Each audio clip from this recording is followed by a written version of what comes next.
Tardes, gracias por estar con nosotros en su programa Café con Leche, la voz de los latinos en América. Estamos transmitiendo desde hermosa 1470 AM en este momento desde el estudio de Café con Leche en Coors Hill, California. Tengo conmigo a la candidata para el distrito de Palmdale. Ella es actualmente la presidenta del distrito escolar de Palmdale, de la mesa directiva, y ahora nuevamente está corriendo para reelegirse. Su nombre es Simone Zulu. Good afternoon. How are you? Oh, good afternoon. I'm doing very well, thank you. Thank you. Thank you for inviting me. It's a pleasure. Do you know, I really believe that you are a very good board member because you have a lot of experience in education. Tell us a little bit about yourself for those people that don't know anything about you. Oh, okay, thank you. First of all, I'm a retired teacher. I was a teacher for 43 years, and basically, I work with small children, which gave me a chance to work with the whole family. So from that, I decided to continue to help parents and children, and that's why I ran 4 years ago for a school board. And I want to continue to do the same thing again. Le digo que tengo entendido, que yo sé que ella es una muy buena miembro de la mesa directiva por su experiencia, que nos hablara un poco acerca de su carrera. Dice, bueno, yo soy una maestra retirada, enseñé por 43 años y trabajé con niños pequeños, dice, y de ahí mi deseo de ayudar a los padres, por eso es que me nominé como miembro, como candidato a la mesa directiva ya hace 4 años y nuevamente está corriendo para la reelección. It is my understanding that you also work with teachers. Were you representing them in the union too?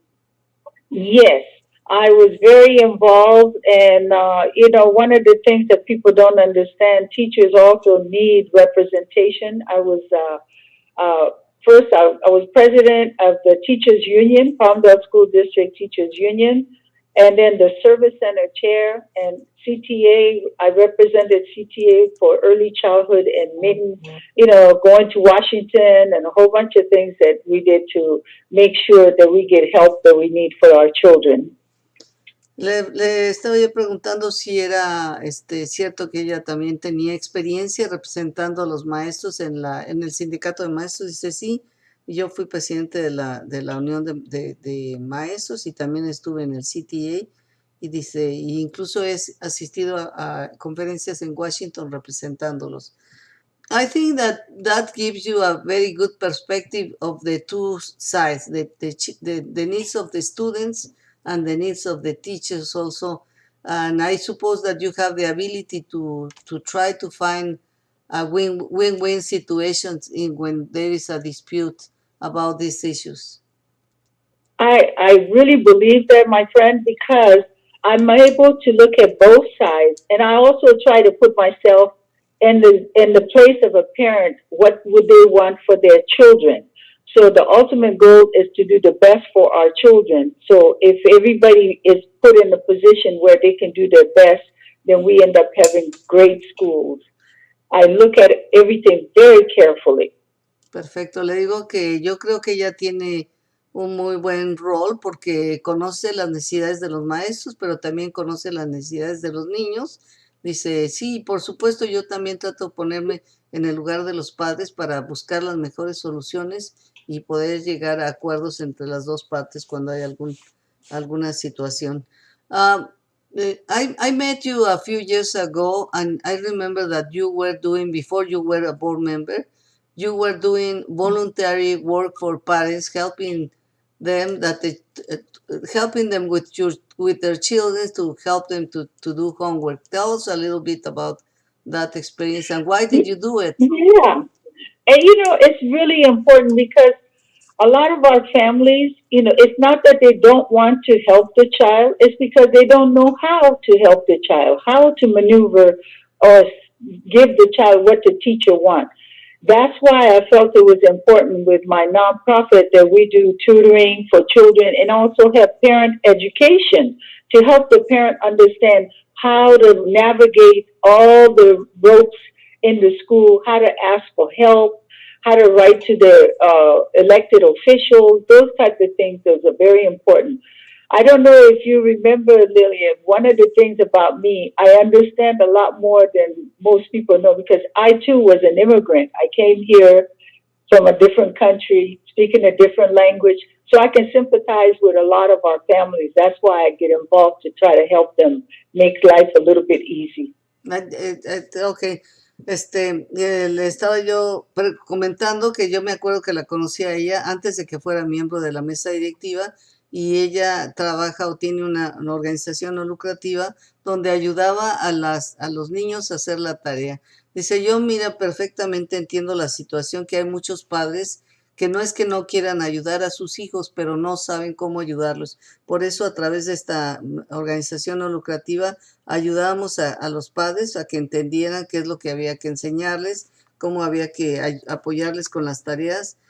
También les enseñábamos a escribirle cartas a los oficiales que han sido electos para representarnos para que se obtuvieran lo que los padres necesitaban. Dice, yo me identifico mucho con la comunidad porque yo también soy inmigrante y entiendo todas las necesidades de los inmigrantes. You say something very important. Do you know, the other day I was asking somebody running for board member his opinion about immigration, and he told me, well, we don't have anything to do with immigration. But I believe that when you apply policies that are decided in other level of government, you can act in some way to promote them or to block them if you support or not support immigration. Do you agree with that statement? Well, the thing is, people have to remember we're all human first and foremost. And we have to have policies that support a human being because these are not just people running just because they're coming to destroy. No, they're running because something is happening that's not allowing them to be able to thrive where they are. And this earth belongs to all of us. So we have to be able to help our fellow human beings, regardless of where they are. Estamos hablando de la situación de inmigración. Le decía yo que le entrevistaba a un candidato y me decía, para miembro de la mesa directiva, y me decía, es que a este nivel tú no tienes nada que hacer con inmigración. Dicen, pero lo que veo es que un miembro de la mesa directiva que apoya la reforma migratoria, que conoce las necesidades de los migrantes, va a ser una persona que facilite más a los migrantes el que puedan aprender mejor. Dice, y es que ella dice, tenemos que ayudar a todo el mundo porque la gente no se viene acá, se viene acá por necesidad, porque anda buscando ayuda a sus problemas. Así es que hay que ayudar a todos los niños porque esto es la tierra es para el mundo es para todos, así es que debemos tolerar a todos. Well, and also if you think that all the children are going to be the future employees of the United States, we want somebody who is really healthy, intelligent, well prepared in some way that we can have better people to work in the future that can sustain the social security that is going to help everybody, don't you think? Yes. And the thing is, you got to remember when these children, especially parents who are coming with children, when these children come and they grow, they come and they learn solutions so that the problem that brought their parents here can be solved and it won't happen again. All the mistakes that we might make, our children won't make the same mistake. That's what we hope to strive to do and teach them, because at the end of the day, if you cut my finger and I bleed and you bleed, the blood is going to look exactly the same. Your blood is not going to be green and mine is not going to be yellow. It's going to be red. No matter who you are, our blood is going to be the same. Exactly. Bueno, estamos hablando además dice, todos, lo último que dijo, dice, todos tenemos la misma sangre. Si nos cortamos un dedo, todos tenemos el mismo color de sangre, no va a haber diferencia, pero le estaba yo diciendo que se trata de preparar bien a todos los niños sin importar de dónde vengan, porque ellos van a ser los futuros empleados y los que van a mantener el seguro social para que todo el mundo se pueda beneficiar. Dice, sí, definitivamente necesitamos a enseñarle a los niños para que no cometan los mismos errores que cometimos nosotros. Dice, ellos van a encontrar soluciones diferentes y así podemos tener un país mejor, igual para todos, donde todo mundo es tratado igual y tiene las mismas oportunidades. Do you know, there are many people complaining about children don't have anything to do because there is a lot of graffiti, and they say that after school they don't have any activity to do. How can you? What would you like to see to help children to have something like the ability to practice a sport or to go to art or to learn music, something that can keep them entertained and that they don't become a problem for the society?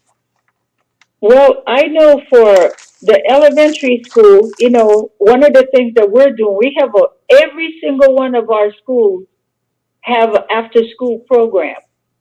And so I know for Palmdale School District, we made sure this year that, because we had 2 years of the pandemic where everything wasn't normal and kids being at home or in the enclosed place without being with their friends.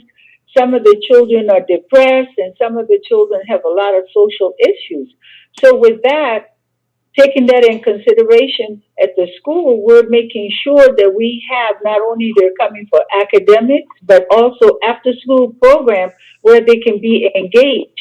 And the school can only do so much. The city also has to get engaged and make sure that all these parks and recs that we have program going on the weekend, which allow families to be able to take their kids and be safe and have something to do. If they have something to do, they won't be sitting and idly, creating problems for themselves. Bueno, le estoy comentando que lo que hemos visto es que hay muchos jóvenes y personas, niños, que se quejan de que no hay nada que hacer en el Valle del Antílope y entonces por eso es el problema del graffiti.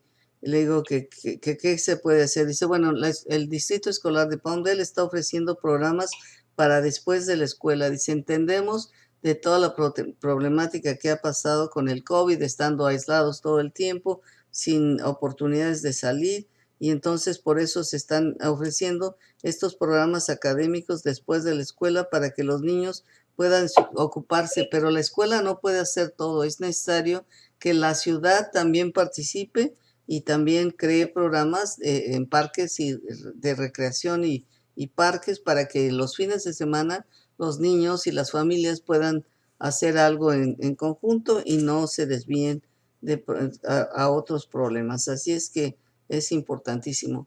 Now you have been working, you say 43 years with children. So how much do you understand Spanish? Do you understand the culture, the language a little bit?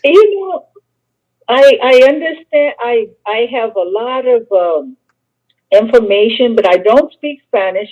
But I understand some because I speak French fluently. So French and Spanish, sometimes some of the words are very similar. And a lot of time I have a lot of my parents who speak Spanish, they come to me and they start talking. And because I understand a couple of words, I might get 2 or 3 words in the sentence, but I have an idea what they're saying. And they think that I actually speak fully, and I don't. Wow. But I appreciate one of the things that you have to know. I am that's why I went into preschool, because you can give so much more. I believe in culture. Every culture is important. And the more that we teach about other people's culture, the richer we become. I try to teach every culture and let everybody know this is important. Even with my Spanish speaking parents, when they come there, I want my child to speak English. I said, that's fine. But I want you to not only continue to speak Spanish to them, but read to them in Spanish so that they can be fluent in 2 languages. Those kids are smarter because they can maneuver all these languages. That's very important. So a lot of parents think that, oh no, I don't want to do that because I just want, no, you want them to speak English and Spanish. or French and English, or Chinese and English, whatever language you have, they need to know both of them. And Bu- they need to be able to read it, write it, and speak it.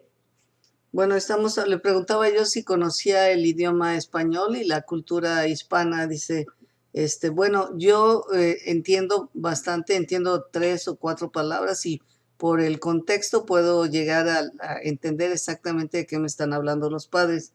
Dice, no hablo español, pero sí he trabajado mucho con los niños hispanos. Dice, y conozco la importancia de incluir la cultura en el trabajo de la enseñanza. Dice, así es que yo lo que les invito a los padres que hablan español es que no dejen el idioma y que sus hijos aprendan además inglés. Dice, porque yo entiendo español un poquito porque sé también francés, entonces hay algunas palabras similares y por contexto puedo entender. Dice, pero es importante que todos los niños aprendan no solamente el idioma inglés, sino que continúen practicando con sus padres. Dice, y que por supuesto que les lean, porque esa es la receta para que aprendan un idioma muchísimo mejor y que lean y que puedan hablar 2 idiomas. Dice, ya sea inglés y francés, español e inglés. Pueden hablar todos los idiomas que quieran porque los niños tienen una capacidad increíble para aprender.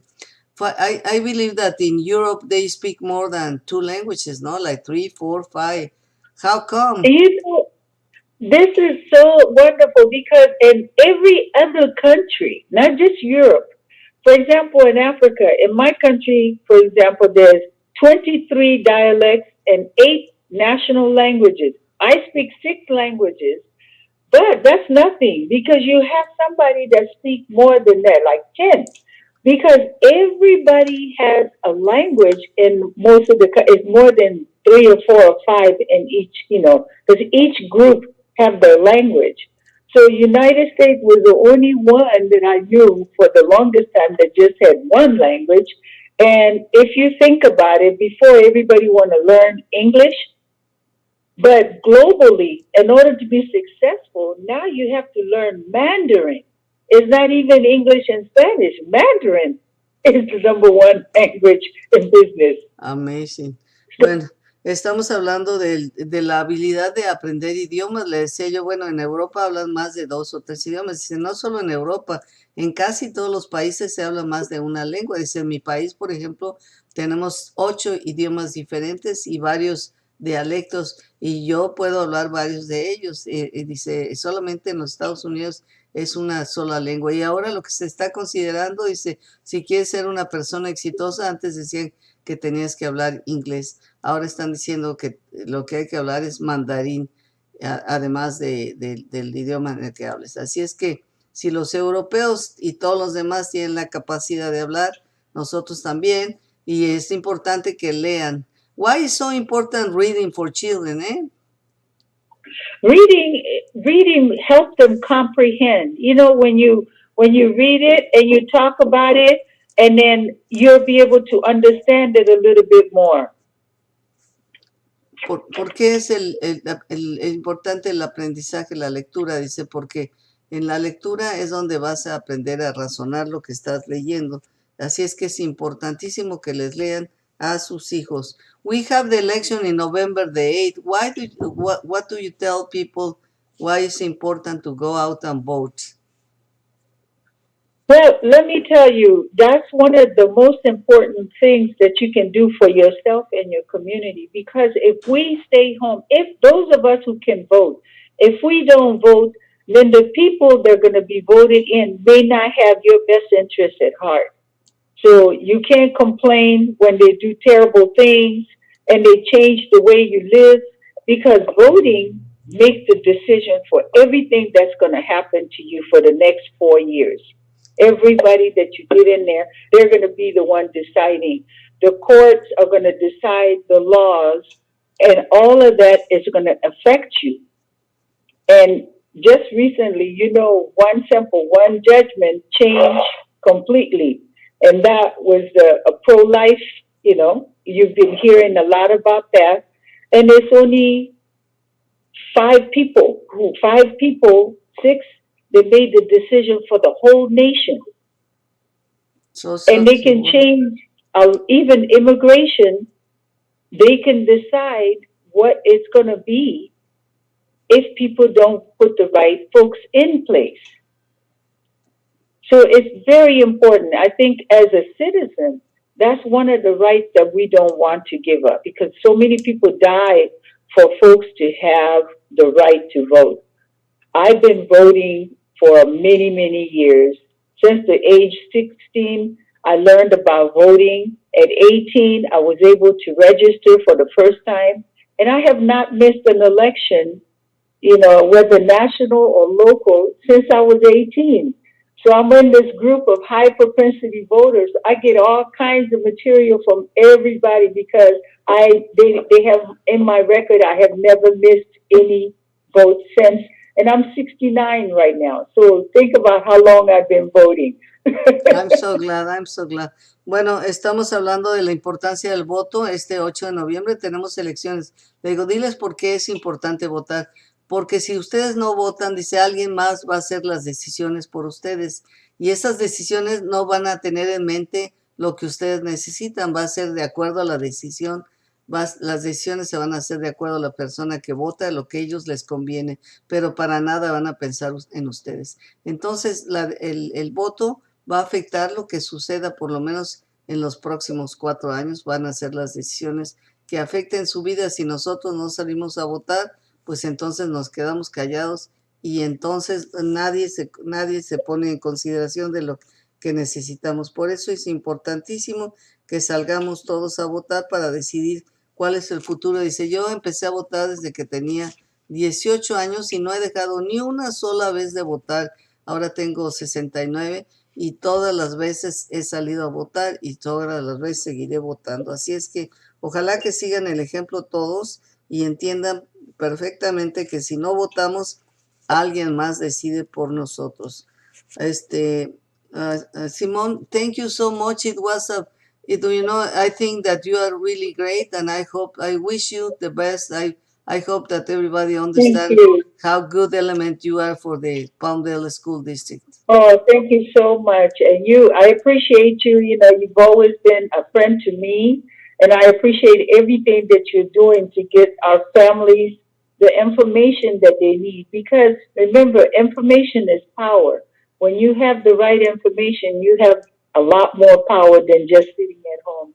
And we need to really encourage our community to go and vote because DACA children, that's going to be something that's going to be decided. And we don't want those children to lose. The only place some of these kids came when they were like less than a year. So there's no way that they should be, returned back to wherever that they don't know. So election, that's the time to make those changes. Thank you for everything that you're doing. I appreciate you. Nos está hablando hace un momento también del impacto que nuestro voto puede hacer para tener una reforma migratoria que por fin le conceda a los Dreamers su lugar y que no los regrese a la situación en las que estaban anteriormente. Dice, todas esas decisiones se hacen a través de nuestro voto y tenemos que salir a votar. Dice, aprecio el trabajo que estás haciendo porque la información es poder. Si tenemos información, tenemos el poder. Y es tan importantísimo que este 8 de noviembre todos salgamos a votar. Todos salgamos a votar. Hay muchas gentes que tienen hijos que ya son mayores de 18 y que pueden votar. I am just telling them that there are many people who still don't have documents, but they already have children who are 18 years or older, and they can go out and vote and resolve the situation of their parents. Así es que a salir a votar 8 de noviembre, Simone Zulu, thank you so much for being with us. Thank you, my dear. You have a blessed day. Hasta la vista. Bye bye. Good luck.